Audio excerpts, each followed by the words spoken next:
Paul's mission in Corinth and the rise of Apollos. After this, Paul left Athens and went to Corinth.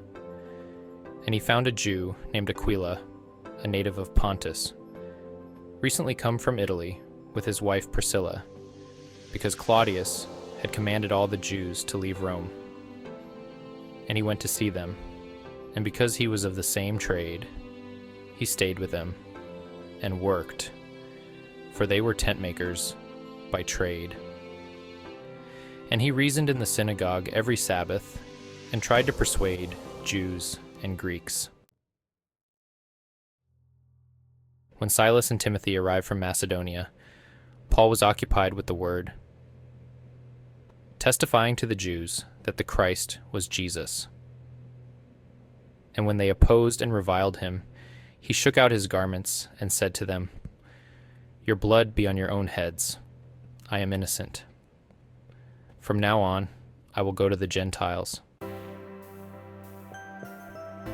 And he left there and went to the house of a man named Titius Justus, a worshiper of God. His house was next door to the synagogue. Crispus, the ruler of the synagogue, believed in the Lord, together with his entire household. And many of the Corinthians, hearing Paul, believed and were baptized. And the Lord said to Paul one night in a vision, "Do not be afraid, but go on speaking, and do not be silent, for I am with you, and no one will attack you to harm you, for I have many in this city who are my people." And he stayed a year and 6 months, teaching the word of God among them. But when Gallio was proconsul of Achaia, the Jews made a united attack on Paul and brought him before the tribunal, saying, "This man is persuading people to worship God contrary to the law." But when Paul was about to open his mouth, Gallio said to the Jews, "If it were a matter of wrongdoing or vicious crime, O Jews, I would have reason to accept your complaint. But since it is a matter of questions about words and names and your own law, see to it yourselves. I refuse to be a judge of these things." And he drove them from the tribunal. And they all seized Sosthenes, the ruler of the synagogue, and beat him in front of the tribunal. But Gallio paid no attention to any of this. After this, Paul stayed many days longer, and then took leave of the brothers, and set sail for Syria, and with him Priscilla and Aquila. At Cenchreae he had cut his hair, for he was under a vow, and they came to Ephesus, and he left them there.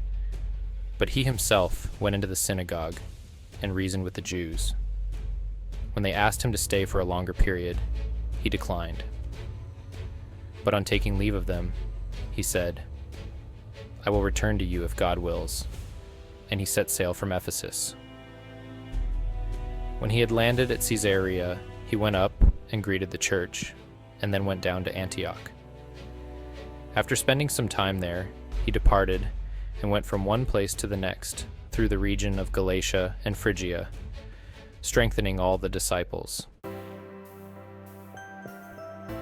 Now, a Jew named Apollos, a native of Alexandria, came to Ephesus. He was an eloquent man, competent in the scriptures. He had been instructed in the way of the Lord. And being fervent in spirit, he spoke and taught accurately the things concerning Jesus, though he knew only the baptism of John. He began to speak boldly in the synagogue, but when Priscilla and Aquila heard him, they took him aside and explained to him the way of God more accurately. And when he wished to cross to Achaia, the brothers encouraged him and wrote to the disciples to welcome him. When he arrived, he greatly helped those who through grace had believed, for he powerfully refuted the Jews in public, showing by the scriptures that the Christ was Jesus. This is the word of the Lord. Thank you for joining us today. As we reflect on Acts 18, we see how Paul's mission continued despite opposition as he shared the gospel with both Jews and Gentiles.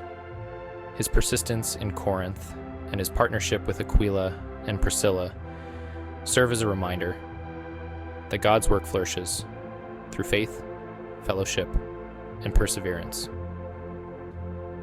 From Paul's vision of encouragement to the bold ministry of Apollos, we are reminded that God is with us as we share his message, guiding and strengthening us along the way. Don't forget to like, subscribe, and click the notification bell to stay updated with our journey through the book of Acts. We'd love to hear your thoughts on this chapter. Please share them in the comments below. Let's continue to grow and learn together as a community.